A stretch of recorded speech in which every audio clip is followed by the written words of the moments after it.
hot potatoes.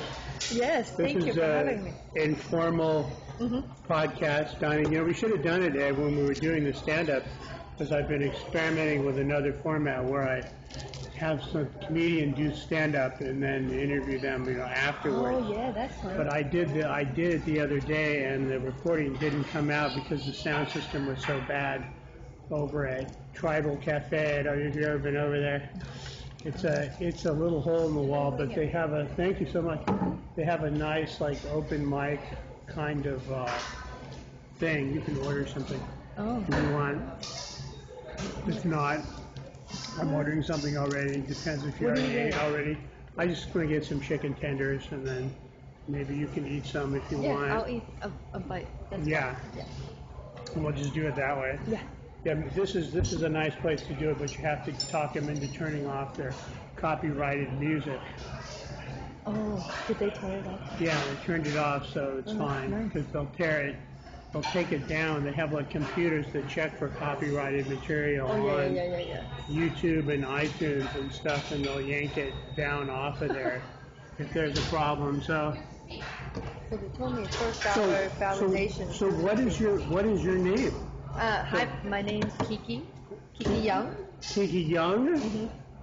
I thought there was another name there on Instagram. Kiki Funny Mama. Oh, okay, Kiki Funny Mama. So Kiki Funny Mama on Instagram. Yeah, Kiki Funny Mama. So you do a show called Woke Asian? Crazy Woke Asian. And how long has that been going on? Since last year. So, yeah, we have a show coming up on February 8th. I'll see if I can get out to it. Yeah, at the Ice House stage 2, so it should be fun. Bunch of crazy Asian people. I'd love to be on it, but I'm not Asian, so I don't know. Well, I might do another one where I can have all the colors of the Benetton be on it. Then I can book whatever. Yeah, you can always have a token. You guys have a token Caucasian. I had one for my last show. Yeah, it was an improv group. Because sometimes I feature improv, so it was a white guy and an Asian guy. I try to book improv at my shows all the time, but it's so hard to get them. I could get them for a while, then it was so hard I just gave up. And I actually had improv bookers, someone that was trying to find an improv group for me. Sometimes they would show up, sometimes they wouldn't. Yeah, but I'm like, they flaked on me. Well, that was a San Diego show. They flake. They flake a lot because you have to get 6 people. There could be 8, 10 people in a group, and so you have to get so many of them. But I'm like, there's such a thriving, passionate improv scene, right here. You should check out UCB. Maybe. Yeah, I tried putting an ad up there. I tried going in and talking to the administrators. I tried joining their Facebook pages and groups and talking to them, and it's just I guess I have to go there and directly. I just got frustrated and gave up. I need to find someone who's half improv. Yeah, half. For a while, I had someone who's half in improv and half in stand-up. And they would try to find an improv group for me. Yeah, it's just hard. I think they have their own groups, and then they're in other groups, and then they perform at the place too. Hey man, could I just have a plate of chicken tenders, just plain? And a hot water. Man. Thank you. There was,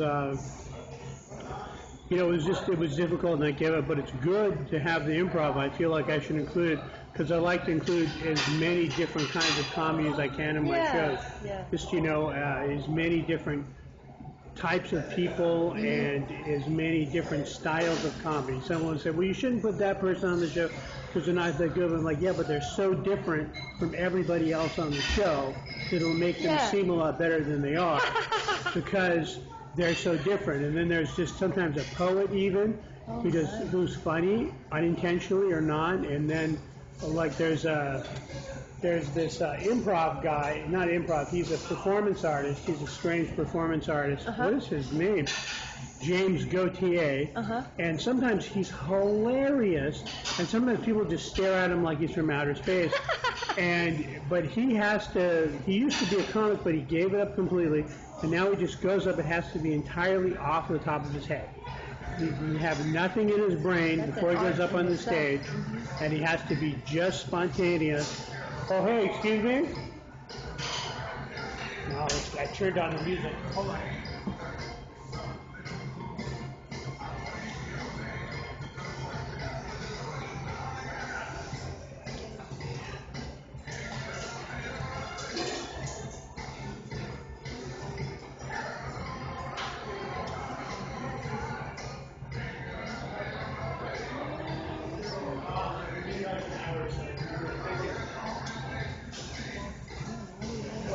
that won't cause my thing to be cut out. We'll see.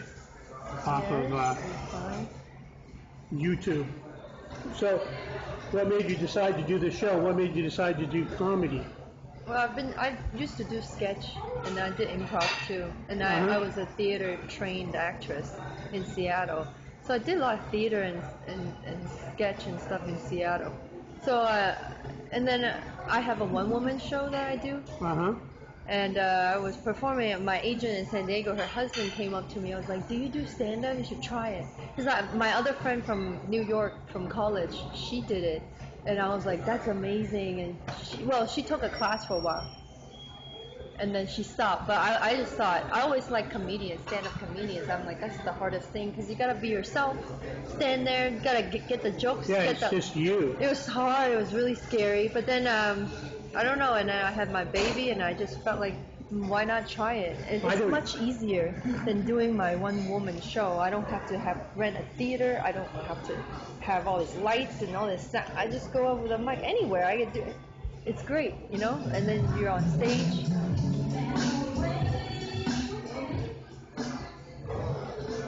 Yeah, you could leave it off for a while. Thank you. Thank you. Boy, it's really difficult today. Everyone just keeps coming in and turning the music back on. It's Sunday Fun Day. That's Sunday. Sunday Fun Day. Yeah, I don't want them to yank it off of YouTube because they say there's copyrighted stuff on there. So that's one thing. It's a nice place to do this. It's a certain place to do this.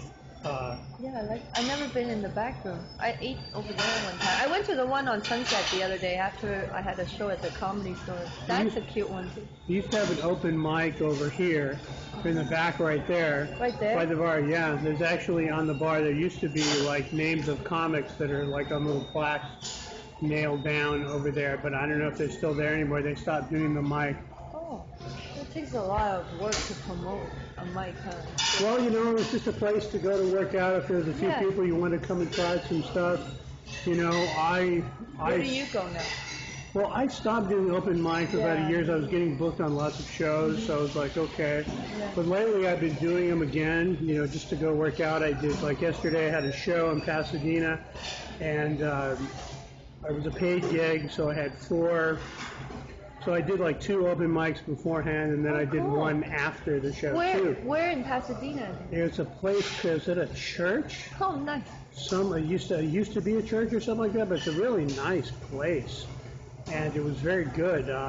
333 Fair Oaks or something like that. I live in Pasadena. Very nice place. Was the open mics around there too? No, the open mics were in L.A. One was in Silver Lake, and the other was in.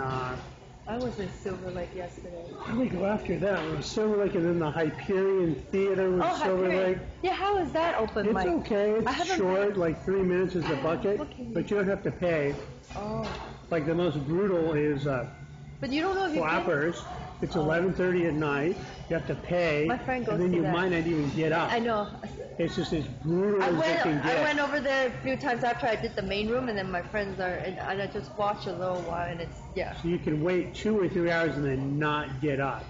But there are certain tricks to folding the piece of paper in there that you can use, and then other little tricks you can use to get fit. So you know, it's okay. You know, but it could be brutal. The open mics can be brutal. I did them for 5 years. Then I started to get booked on stuff, and then sometimes when there's a lull and not getting booked as much, I'll go to mics, and then I have a friend now who's like, let's go to mics, and he plans it out, and we go to you can come with us. We go to 3, 4, 5 mics. Just all in a row? Just all in a row. I should try that. Plot it all out. Because I usually just do one, but I haven't been because I've been doing shows. But I used to go to the Dow Comedy Studio in Koreatown. Dow Comedy Studio. Oh, I like the women's mic too. It's good. Right. Yeah. But it's 4 minutes only too. Right, she comes up and says no rape jokes and stuff. Oh, yeah. Bobby.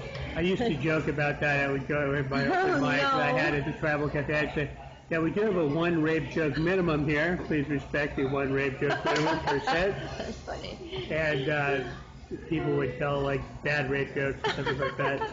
And I'd say, does that qualify as a rape joke? And it's pretty funny. But That's funny. That was a long time ago. That was a tribal cafe. I was hosting there for a long time. It's a good beginning gig if you host there because you get tons of stage time. You can do like 25-minute sets, in between. You can make people mad by doing too much in between, but do one joke in between or just do a few sets, but... You don't do it there anymore? I don't anymore. I just gave it up. It was just too... But at least they give you a sandwich and a drink and depending on who's working, you get you can get one of those, slushies too, and maybe a cookie or some chips or whatever. A nice sandwich. The sandwiches are good, and a drink, a couple drinks. Oh, I don't know. It was just different people that worked there that liked me, and a couple of them were neutral to me. But there was a couple that did like me, and they would just, feed me a bunch of food. So it was nice. It was a good, beginning gig for you. At least you get a sandwich, rather than just a kick in the ass, which is what you normally get for doing comedy. So, what can you say? It's just a normal. So, it was a good guy. I quit, and I went back there, and the guy actually left. The host that was there left in the middle of it, and said, "Oh, here, you want to host?" And he handed me the list, and I said, "Okay." So I hosted the rest of it for him over there the last time I was there. But we just go from mic to mic and just try to go up in as many places. What area? LA, all around? All around. And then what was that other one we went to? I can't remember. There's been so many mics. I can't remember. We went to Silver Lake and then we went to, I can't remember. And then we went to a place called Bert's Back Room, which is on Melrose. My friend told me to go to the Comedy Store potluck thing on Monday, but you gotta go by 5 there's or 120 people that show up, and then they pick 6 people. You tried it? Yeah, I go there every couple of years. I'll go there and go twice. And if they're gonna put me up, then they'll put me up. If they don't, then I come back in a couple of years or a year later.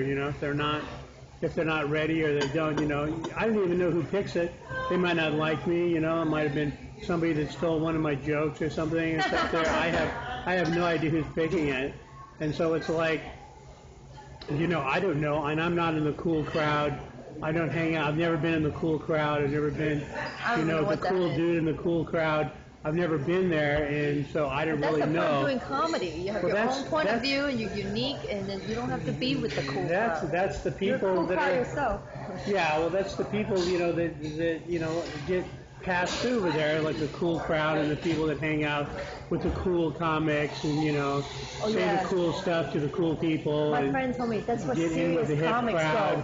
I'm like, I just did a show there, so I have a 3-year-old. It's not like I can go 3 at 9 at 4 or 5 and come back at 10. People go hang out over there and there's different comics. Yeah, I would if I was in my 20s. I go hang out over there and just watch the comics, watch the pros work. Some I are like good, that. some of them aren't. That's fun. Some of them are just up there because they have TV shows, and they're pretty mediocre. And then some of them are really good.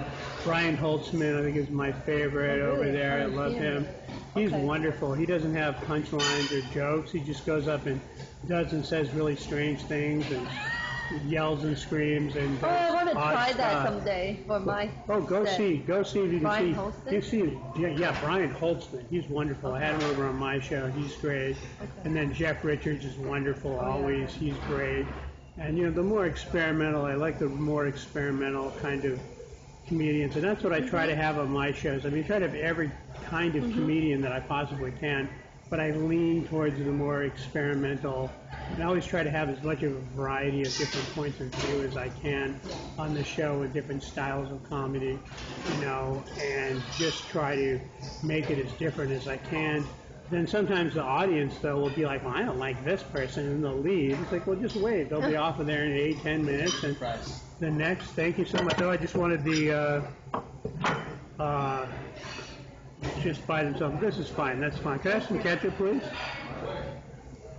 There we go. And take some of this home. Thank you, sir. So, all over there. we're at Mel's, by the way. Yeah, Mel's. They have really good At milkshake. Hollywood Boulevard and Sunset. Hollywood Boulevard and Highland. Right across the street from the mall. But they have the giant elephants. That's where we are. Right where the stars are on Hollywood Boulevard. The stars are on the sidewalk. So you can step on them. If you can step, you have to step over some homeless people sometimes. to find the star of your favorite person. It is kind of has its sleazy end. It has its higher end too. But Mel's is nice. It's an overpriced tourist trap. But you know, it's a nice place. The booths are good though. The booths are nice. Cool. I'm actually going. So, the big question for me. Excuse me, I'm talking with my mouth full. How can you have a kid People and ask me still all have the time. time to do comedy? It seems like know. impossible to me. No, I mean, my husband watches him at night when I do shows, and during the day I have auditions, and when I book a shoot, and I get someone to watch him, or sometimes I take him with me on auditions. I mean, if there's a will, there's a way, you know? Well, I didn't want to keep waiting. I was waiting. I'm like, wait till later. Wait some more before I have a kid. And then, you know. Oh. If you have a husband, you know, it just seems like, man, as soon as I get word that I have a child on the way, you know, I'm going to have to get a regular job and especially for a man, you feel like, right? I actually have a friend that was in theater, and he got a regular job when the kids started coming. Yeah, I don't get it. A lot of people have kids, and I see a lot of people, they have kids and say, oh, I'm going to continue to do stand-up, and they don't. They quit because it's just too much, you know, to have a kid and to try to do stand-up. It's an all-consuming thing. Some people live in their cars for 3-4 years so they can do 5 open mics a day. You know, that's why I get mad when people don't show up in my show. They'll beg me to be on my show, or put me on the flyer and be on the show. Oh, I hate and that. then they say, oh, I'm going to bring 8 people, and then not only do the 8 people that they said were going to come not show up, but they don't show up either. That's terrible. And like, you know, there's somebody living in their car for the last 3 years so they can do 5 open mics a day who would really love to have been on that slot, on that flyer, and on this show. You know? Oh, wow. So it's just like, and then people come there, and the amount of people will ebb and flow. The last show I did was in the back of a bar, this beautiful stage in the back of a bar, this beautiful place with this fountain, and it's beautifully decorated. And the people would ebb and flow. So sometimes 10 people would leave, 15 people would come in, and so people would walk in and be like, well, where's everything, you know? It's just like they're such prima donnas, you know, and just like, well, wait a few minutes, you know. I do notice sometimes comedians, when they don't get a good crowd, they start showing an attitude. They're like, well, this is this, and then the jokes are just, every joke is like, well, no laughs, nobody. Yeah, there's lots of prima donnas, lots of crazy egos. And what are you crazy ego about? You know, you're doing you don't have a special, you know, on HBO. And even when you do, you can't act like that. And even when you do, want you know, Bill Burr will do shows in a laundromat. You know, if he wants to work on his stuff, oh, that's interesting. you know, he'll show up anywhere. You know, a lot of other people are like, oh, don't be on this show or don't be on that show because it's not a good enough show or a big enough show, or people will think you haven't gone anywhere. And I'm like, you know, if I'm not, I like to go up every night, multiple times if I can, you know, until I'm exhausted and I can't, you know, I'm just like passed out in my bed, sleeping through it. But you know, what are you doing this for? You know, and you need to practice. Yeah, you got to practice. Look at George Carlin. You know, you look at him before he got in television. He'd been doing comedy for like 6 years, and then before he became the George Carlin we knew, he'd been doing comedy for 15 years, going up every night. You know, and it prepped him for, you know. And it prepped him for, you know, being really good. You have to, you know, go up and do it and get good at it. How do you expect? I don't know what these people expect. But a lot of people, so many people will do comedy, and then nothing will happen for them in a long time. You know, it could take 10 years, if at all. It could take 10 years and then nothing happens. It could take your whole life and nothing happens. You gotta love it. You have to love it, you know. People ask me, should I quit doing comedy? I tell them yes, because if you can quit, then you should. It's the people that absolutely cannot quit. It's my outlet. You know, I go out with Jeffrey Feldman, who's a friend, and he's had his struggles through the years, but he just says, well, you know, it takes 10 years doing comedy. to get good. So I'm going to go out to 3, 4 open mics a night for 10 years until I'm good. That's what he says. And so he doesn't blink, he doesn't flinch, he's completely serious. He's like, okay, 10 years, that's what it takes, so that's what I'll do. Sometimes even more, who knows? Yeah. You gotta get your break. Sometimes never. Even with acting, Mm-hmm. But if you love it, then I can't, that's my outlet. Like it gets me thinking, it's the most challenging thing because I did a lot of acting and theater and film stuff before, but comedy is just, even sketch and improv's pretty hard, but stand-up is just like, yeah, it's so fun to be on the stage, even for like 5 minutes. It's just when you connect and then it's in the same wavelength, audience. How many people have I met that have been trying to do acting their whole life? And now they're in their 60s, and their whole life they were going to auditions, never got a thing, got a few commercials maybe, a little part here and there. Same with stand-up comedy. There's so many people that just tried and failed. And I see so many people. I've been doing stand-up for 10 years. No one knows who they are. This is my 3rd album, and I listen to their set, and I think it's terrible. And it's like, man, you've been doing this for 10 years, and you're bombing, and you're terrible. And it's like, not that I'm great, not that I don't bomb, but I hope that I'm better. I went to the comedy show the other day during the potluck thing we were talking about, and there were comics up there that I'd seen around for years doing open mics, and they had somehow gotten a chance to get up there, and they gave them 3 minutes on the main stage of the comedy store, and you could tell they didn't even have 3 minutes of material, and they were really bad, and you could tell they didn't belong up there. So hopefully when I do go up there, if I ever go up there, you will. That I'm not going to seem like I blow. I enjoyed your set. Thank you. That time at the wine bar. And I'm not going to, blow it when I go up there and just look like I don't belong up there. Be ready when you go up there. Don't think you're you're hot. It humbles you. Every time when I go out, I'm like, this could be the night where I bomb. You never know. You never know. And never know. There was and then another guy went up there. There's another guy, same thing, another open micer that I've seen around town for a long time. Went up there and he was getting a few smatterings of sympathy laughs from around the room. And he thought he was killing. He thought that meant he was murdering. And he was actually thinking, I'm doing so good. He was running the light. I'm like, come on, dude, you're doing really bad. But he thought he was getting a few sympathy laughs. Let's stop. Last night, I was doing the show, and there were these 2 people that I couldn't get to laugh. I noticed over on the right. Everyone else was laughing. But then I got really, really filthy. And these 2, I thought, I was too dirty for these 2. But then when I got really, really filthy, then they started laughing and they were grabbing on each other and they started to slide down their seats under the table. What people would like. And I just thought, that's so funny. And they had to put their feet out. So I'm like, okay, I hope that means something. I hope it indicates that I'm in the right place. And people come up after me and say, oh, that's, good. And it's just like, you hope you're in the right place and you're not one of those delusional people.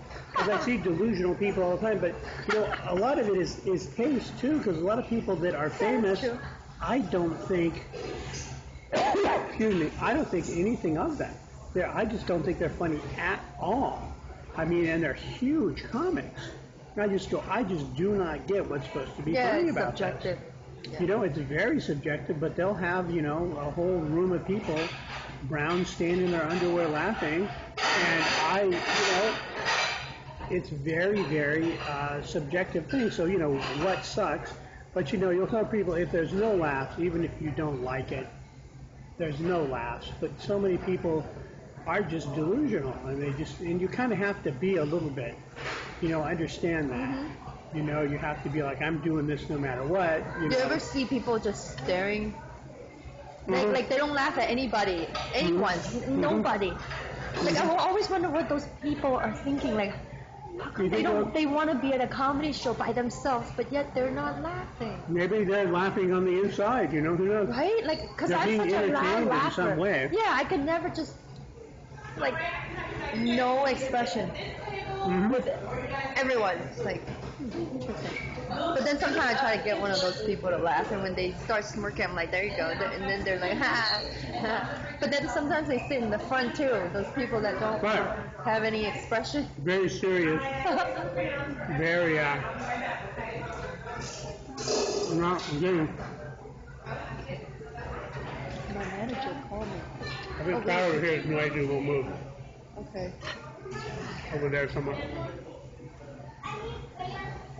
We probably should. Yeah, because the kids, right? Yeah, it's going to be kind of noisy. See how much of a charge you got in there. Under 25 minutes. I think it's okay. Yeah, I'll just go like this way. Yeah, if you do that, it gets into the red. You just kind of have to get away from it a little bit. See how it's red? Can you see the blue and the red? Yeah. The red means it's too loud. Okay. You can put it over. Here, you. Oh, it picks everything up. Yeah, it's a very nice microphone. But I like to do it in a kind of places like this that are where there is a little background noise and there is some light. Because I think it adds something to it and it makes it casual. Some people have the big setup, and that's fine. I'm working on a podcast with another comedian. He has all the microphones, but we just do it at like the conference room at my apartment complex, which is nice and stuff. But I like that there's noises around. Right. I like it too. It adds life to it. It gives it a little bit more location. And, I'm in Hollywood. I'm not so used to location. Yeah. And it's interesting. The acoustics of the room. Huh? Are you close to here? Yeah, I live about 3 blocks away. Oh. I live right here in this neighborhood. So you walked over? Yeah. Wow. I love to be in a neighborhood that that has... you can walk in. Right. Me too. I love to be in a neighborhood that has something like to walk out of my house. Yeah. I went up to this ranch once. You have to drive like 45 minutes up this winding road. You go to this house up on the hill, and it's like, they have horses and everything. And, some houses are like that too. You drive 45 minutes up to some houses, and they start the houses, and there's nothing around. I like for there to be like life and things. I see Hollywood Boulevard as a river that the world runs through. You know what I mean? Japan and Germany and Denmark and everywhere. All the tourists come. All of the United States and all over the world, Australia. There's even seasons for them when they're here. Like Korean people come during this month, and Australian people come during this month. And people from Europe and England come during this month. And people from the Midwest come, during a certain time of the month. So there's a certain time of the year, or not time of the month, time of the year, not month. And after a while, you start to recognize, you can look at different tourists, and you know where they're from. These are from Korea, these are that's from good. Japan. So you don't generalize that. No. Speaking Korean to me when I'm from Hong Kong, or it's Mandarin, I have a joke about that. And you can tell with the style of clothing, if your attitude, and the way they walk, and all that kind of stuff. I understand there are certain police officers that can tell what gang you're in just by watching how you walk, or whether or not you've been in jail, just by looking at your cops. So they notice the stuff. So they recognize it, very observant. They're sizing somebody up. All right, this guy's been inside. He's at this gang. Just by looking at them, the way they walk or the way they handle themselves or the way they dress, they can just tell certain things. And they're probably 85% right. And if you're a cop, you kind of have to be that way too to help you to survive. Because you know what is going on in the world. In LA. I love that movie Training Day. Yeah, I was almost a cop in LA. Oh, really? Almost. I used to go on ride-alongs, which is you go with a cop, and you sit in the back and go in a call. I want to try that. I like that movie with Kevin Hart. Yeah? But it's not like that, right? I don't think so. This was, serious policing.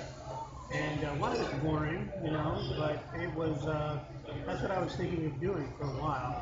But I was such a mess emotionally. I went to art school instead, kind of the opposite of being a cop. But, I don't know. I was looking at it. I was thinking about saying, if I go sit behind a desk, I'm going to be bored. I don't want to kill myself. You know, I did construction work before, and that was so boring I wanted to die. I thought, if this is my life, I'm just going to go home and kill myself. This is awful. Yep. So I went to art school. What did you study? Art, fine art. I did. Do you paint and draw? I used to. Now I do stand-up. I do what's called, I call it performance art. Yeah, performance art. But I don't make objects anymore. I used to. I'm working on getting the thousands of images that I made on the t-shirts and putting them up, so I have a little store. Oh, yeah, then you can sell them at your shows. Maybe. If I find one that actually sells online, I don't know how to market the stuff or anyone's ever going to buy it. I have to really get some better pictures. I also have a bunch of slides of a lot of my artwork. I need to get one of those slide converters so I can convert them into digital images and then put them on the t-shirt. Then start releasing like one t-shirt a week. I released a few t-shirts, no sales. But you know, we'll see. Yeah, you have to I'll continue to learn how to do it and just put it out there and see if it does anything. If it doesn't do anything, I'll have to hire a marketer or somebody to teach me how. Because I really don't know, you know. And then I can get one that people want to buy. Maybe I can start putting that at my shows.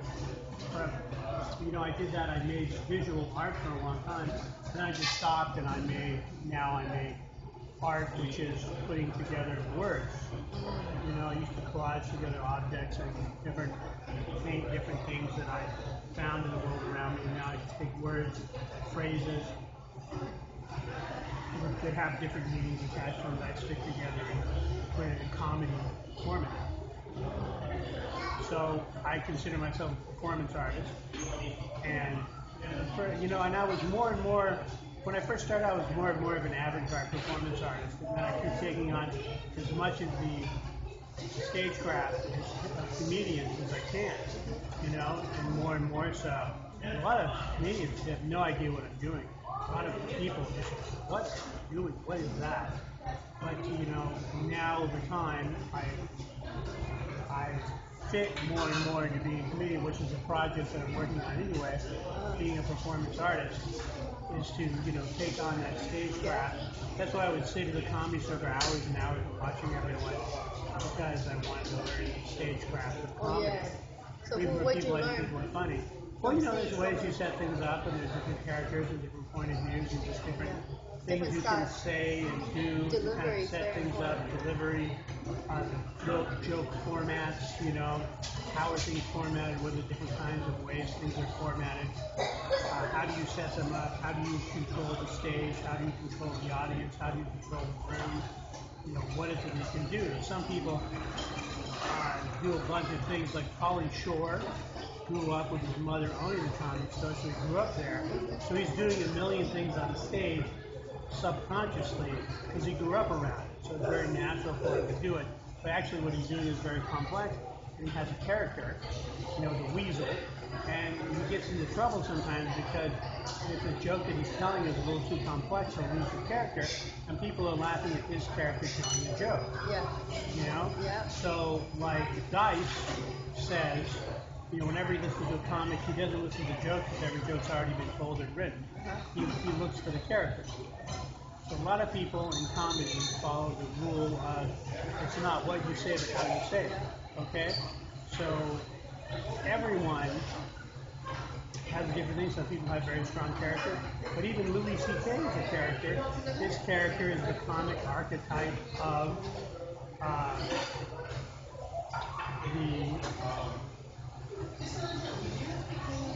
average everyday man with the weight of the world on his shoulders.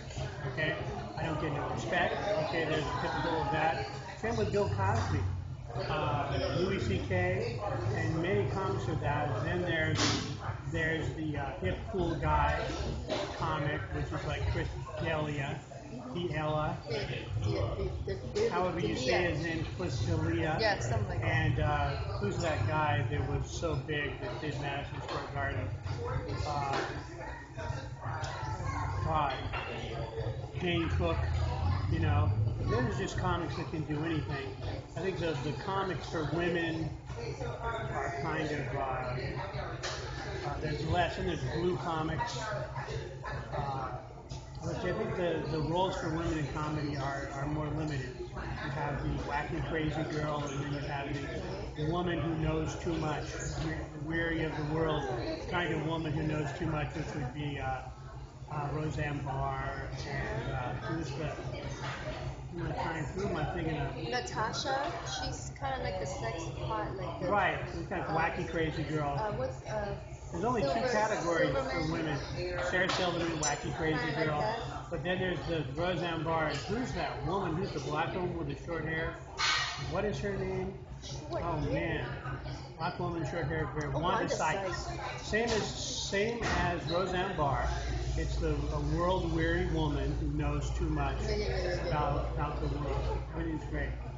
It's funny, today my photo shoot, my makeup artist works with Roseanne. She's a makeup artist for Roseanne. And that's funny, you call her Roseanne. She's fantastic. Yes. Yeah, and there's a lot more female coming up and coming. Because I talked to someone that's been around like 10 years ago, and she's like, yeah, it's good that you guys have this Me Too movement now. Because when she was coming up, she always got hit on and stuff. But now there's so many more boundaries set and rules for it. She kind of mentioned that to me. I didn't. Well, I don't know. I mean, I think what it's going to lead to ultimately is a lot less people getting married. Or I feel like a lot of them. Even like Ali Wong, she's married, she has a kid. And she's doing really well. And there's like other ones that are getting. I heard a bunch of them. There's another one. I forgot her name. I always listen to her on Pandora. She has a boyfriend, or she just got married, and then there's. I don't know her names, but I know her faces. I mean, I know there's people still getting married, but I think the result of Me Too will be a lot less people getting married. Really? Because if you're teaching women that anytime a man is interested in them sexually, that it's a bad thing, that somebody's doing something bad to her, then this is how a man expresses interest, love, no matter what it is, whether it's purely sexual or whether it's romantic love, he's going to express it in a sexual way. So, if you're teaching a man, if you're teaching women to think every time a man is sexual towards me, or says something sexual to me, he's doing something bad to me. I guess they're talking about when they're at the clubs, like they're working, they feel like it's a workplace, like if they're on a date, no problem. The other day I had another comic, a male comic, say he wanted to tie me up and put his fist in my rear end. Should I go and ostracize him from the comedy world? I mean, I don't dislike him because he's gay. I'm still friends with him on Facebook, I hope. And he was twice, he was twice my size too. So, I mean. You getting harassed? So, it's just a matter of he's not a bad person because that's what he likes. So he's gay, so it's different. I hope he finds a boyfriend to go have his, gay bondage anal fisting party with. That's fine. But, it's not what I'm into, and I don't like men. But, it's like, it's like sex. It's Puritanism. Sex is being villainized. Sexuality in people is being villainized. Certainly, any kind of sexuality that's out of mainstream is being villainized. What do you think about Louis C.K. and Jackie Chan? Well, as long as he gets permission to do anything sexual with anyone, you should get permission first. So I guess they're saying that they didn't. He didn't get. He just started doing it. Well, no, they said all the women said that they gave him permission. Although one woman thought he was joking. And if I would have thought this guy was joking, I would have no one to blame but myself. I would just walk out the room. Yeah, no, I told the guy, it's not what I'm into. And, but I don't dislike the guy. He's not a bad person because he's a sexual person. No, I don't think he's bad. But and then he had that crazy joke about Asian men and them having big recently. Have you heard of that? And the black guys. Yeah. But it's all comedy. It's all safe. I went last night to a show and it was mainly black people there. I think we're joking about white people, and that's fine. It's But I think that redundant joke for the Asian. No, that's redundant. This was kind of making fun of that a little bit. That's one of the things that you get really tired of at open mics. Exactly. Is you hear the same joke about black guys having big dicks and Asian guys having small dicks. And it's like, man, how many times do I have to hear this same Exactly. dumb junk And from it's not open even micers true. And the and guys from are pro the ones comics saying on the stage? exactly. And I'm thinking, you guys have some kind of Asian man or black guy? Like, I mean, it's like women are talking about. I'm like, okay, maybe she has evidence to back it up. But for men, it's just like, how do you even know? Like, you just Unless you know, not unless you're even gay, thinking. unless you're gay, you know, it's just like, it's just really silly. So, it's like, what are these stereotypes? And is it good? Yeah, it's You not know, even a people are smart making joke. fun of white people or whatever. Is it good? Is it funny? Yeah, is there? Yeah. Are you just being, racist and expecting that to be funny, or are you just being gross and expecting that to be funny? And that happens all the time. Hear people just being gross. There's no joke there. Get a reaction. To get a reaction. We're talking about ass eating, and it's like, you're just being gross. What is your joke about ass eating? Not just talk about it and then it's gross, so it's funny. So it's supposed to be funny. It's not funny. It's just gross. You can be extremely, extremely gross and have that be funny too. But it's so easy, Let's just talk about something shocking and gross and disgusting. And that's supposed to be funny. What is your joke? It's about shocking and funny and disgusting. I'm all for shocking, funny, and disgusting humor, but what is your joke? Yeah, if there's no, you're just rambling about disgusting things. It's just The don't joke waste my about time. Louis C.K. was joking that all Asians are female, and Yeah, the he's males got are big just plates. men with big clitorises. And so this is a joke about something. He wrote a joke. He's not just doing, black men have big penises and Asian men have small penises. He's talking about, and he's joking about that some Asian men aren't as masculine. Oh, is that what he There's said? a lot of that's what's there in the I joke. just heard him say, "Oh, they're all women. They all big plates." That's women. very generalized. Okay? Yeah, That's well, no. borderline racist. He's being racist to be funny, and at least he wrote a joke about it. The big clit part, I was like laughing. The big for a moment, clit part but then I'm is like, funny. I asked my husband, I'm like, so you still think he's funny? He's like, no, but he loves CK Louis CK. So Well, men, Asian men, most Asian men, it's not true of all of them, aren't as masculine. You think again. Because, I have, hairy chests like this. Oh, you Very mean like few the Asian men. Oh, you mean the hairiness. Very That's, few if you're Asian talking about, men. Like, physical. But physically, martial arts come from Japan. I think it's actually. If you've ever watched Pride, this is the Japanese UFC.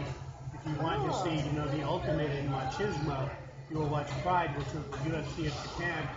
And there's people there that, they would get their foot broke. And they would not. Well, you're talking about physicality.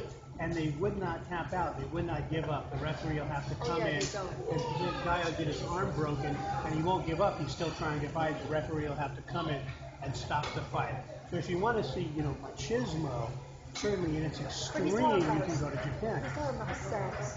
He's talking about an Asian man as like a mate, a partner. So for me, I don't think about just physical. I think about like the manliness of actually a lot of Asian men are very sexist.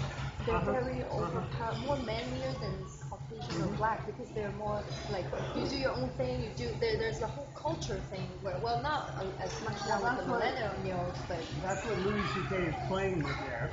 And there's going to be people that are going to be offended, and that's fine. And as fine as you get offended and not like it. I think he wanted that. And he wants that. Yeah, and he wanted that. He's been doing that for a long time. And he talks a lot in his comedy about race. And he talks a lot in stereotypes, but he adds a twist to it that's very different than, all Asian men are really women with just really big proportions. And, that is twisted enough and weird enough to be funny. He's being creative with it. He's not just doing the same old What do you say jump. about black men sticks are big because why? I didn't read that was, that's the cliche. The joke is always that black men have big dicks and that Asian men have small dicks. And there's an endless number of comics and open micers that have beaten these cliches into the dirt. It's very irritating. Actually, I think a while ago on the internet there was a study that somebody did do. There was a biologist to find out actually who does have the largest penises proportionally, and actually Latin men have the largest penises proportionally, and they were actually going around measuring to find out. Well, the biggest penis I I've seen is from Asian person. And well, biggest and smallest is funny. And then the black person wasn't the biggest either. So it's kind No, of evidently they're not unusually large, but that's a cliche. I think right. it comes from But black they love it though. black adult film stars. So they pick, the Asian men that have really big penises, and they put them in the black, and they put them in the porn movie. And every time anyone sees a black man's penis is in an adult film, so they pick men with unusually large penises. So the assumption is that all black men have unusually But then Asian men don't even attracted to be in so many countries like Americans see anyway. Usually Asian woman with a white man or black man. So yeah, that makes sense why that he would or with think that. 5 black men or 10 black men. That maybe I forgot. But now it's I don't know. But now there's more Americanized Asians, right? So they're taller, they eat the American Junk food, they eat fat Asians. No, yeah. You should call your show Americanized Overweight Asians. That would be funny. Americanized overweight. Asians But I have for to the find those. Americanized Asians. Because the Asians on my show, some of them are still really petite and not that tall. Well, now fast food is moving into Asia. Oh, there's so many McDonald's You have so many McDonald's. Now you have fatter Chinese people and they're fatter really Asian people. tall in Beijing. They're like 6 something. All the girls are like 5'10" and up. Tall and skinny. When I was in Japan, the tallest people were the police officers. And so I've been there, but they would be like, you go into the subway stations, everyone would be Asian, which is weird for an American, okay? Because when you're in America, everyone's different. Yep. When you go to Asia, everyone is Asian. In Japan, everyone's Japanese, which is unusual for an American to look at. you look very tall. So you see like everyone's pretty much the same size, and then you see the police officers, and they'll be the taller ones. So they think they pick the tallest Japanese people to be the police officers, so they have respect. My friends visited me, my 2 white friends from Seattle, and then they're really tall, like 6'3", 4". So we were in Hong Kong subway, and then he has to look at everybody like this, and then it's so funny. That's amazing. Japan is an amazing place to visit. They took our ketchup away. Oh, I guess someone. Somebody else needed our ketchup, so they don't need their ketchup anymore. 3 minutes. So what? Tell me stories about your show. Stories. So we do the Crazy Woke Asians. I made a rap song, and then it's quite fun. If you come see it, then you'll hear it. And then the last show was my birthday show. I did another song. It was like a food song, Asian food song. It just get really crazy and stupid, but I like it because I started singing before I started acting and stuff. So I like to do that. And then we have for the show coming up, we have 7 comedians. So I have girls and guys like PK. You know PK? He has a show at Laugh Factory, Loud Asians. He's been around. He's Korean. He's a dad too. He has 3 kids. Wow, man. So it's great. Like I'm so excited. I just don't understand how you can do that. He works his ass off. He's very funny. He has a special on Hulu. And then I have. Well, I have Percy. He's Indian. Have you seen him? He's Indian. I don't know. I probably haven't. I'll try to come out to your show. Yeah, you come out. I'll get you a comp and you can come. Yeah, I'll come see it. Maybe I'll be like, let's get my I try to get out when I'm not. Caucasian comedian friend and get on stage. Right, it'd be great. I have, I try to, if I'm not booked on a show, I try to go to a show. Okay. And like hang out there at least for a while. I'll go to 3 or 4. I just say hi to the producer. Yeah. Just let him know I am here. I'm not going away, and I'm funny. I'm confident that I'm funny, and I'm confident I can do well. Can I have some ketchup? Yes, sir. Thank you. Do I need to validate outside or inside? You do it over there by the okay. by the thing. I think it's I'm gonna see if 60 I can. minutes, $2.50. They don't take them because I just use my cash. Hey, can I leave my cash here at the table? Is that possible? Yes, sir. Thank you very much. I always try to leave some tips too in cash for the person, because a lot of places they actually take their tips if you leave them on the check with your credit card. They'll actually take it away out of their pay so that they're not getting it. So you have to. So what I always try to do is give the waiter the tip in cash, You know, even if I'm playing with a credit card, or a debit card, leave $3 or $5 or whatever on the table for the person, so they can just take it and put it in their pocket, so it'll be extra money like it's supposed to be above their wage. You know. Use the bathroom.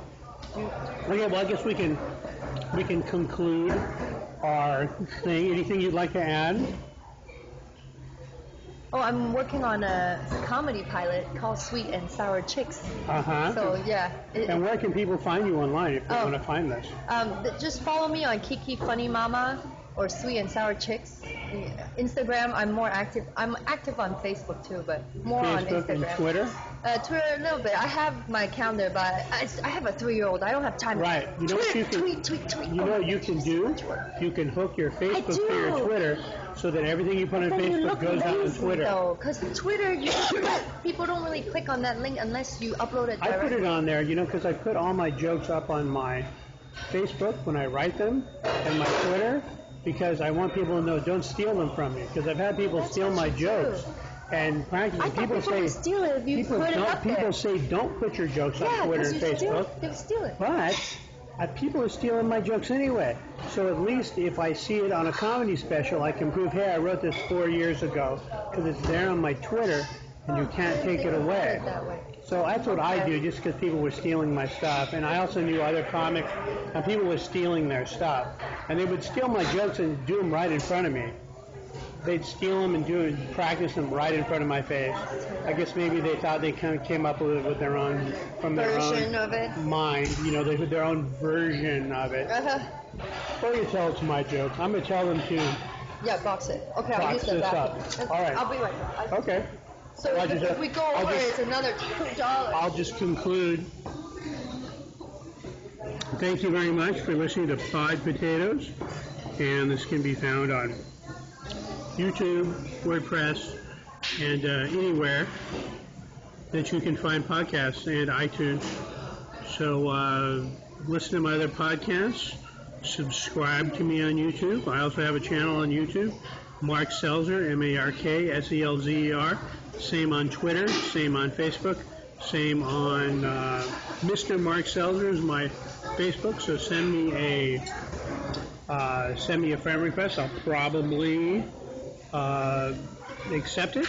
And if you're a real person, then you friend me on Facebook. And Twitter, as I said, MarkSelzer. Twitter, Instagram, Facebook is Mr. Mark Selzer. So that's how you find me there. You can probably find my fan page. If not, subscribe to that. Talk to you soon. Thank you.